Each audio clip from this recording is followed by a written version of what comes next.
স্মৃতির চিলেকোঠা গল্পবাসদের আড্ডাখানাতে আজ আপনারা শুনবেন গোপাল ভাঁড়ের গল্প। গল্পের নাম চোখের সমস্যা। গোপালের তখন বয়স হয়েছে, চোখে ভালো দেখতে পারে না। রাজা কৃষ্ণচন্দ্র বললেন, কি গোপাল, গতকাল আসনি কেন? আগে চোখে সমস্যা হয়েছে, সব কিছু দুটো দেখি। কাল এসেছিলাম, এসে দেখি দুটো দরবার।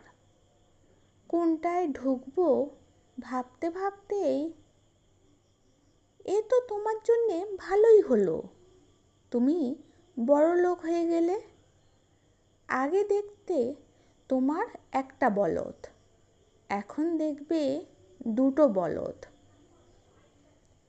ঠিকই বলেছেন মহারাজ, আগে দেখতাম আপনার দুটো পা, এখন দেখছি চারটা পা, ঠিক আমার বলদের মতোই।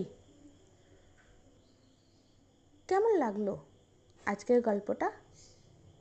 যদি ভালো লেগে থাকে তাহলে লাইক করবেন, শেয়ার করবেন, আর এই ধরনের আরও নানান স্বাদের গল্প শুনতে চাইলে স্মৃতির চিলেকোঠা চ্যানেলটাকে সাবস্ক্রাইব করে আমাদের সঙ্গে থাকবেন।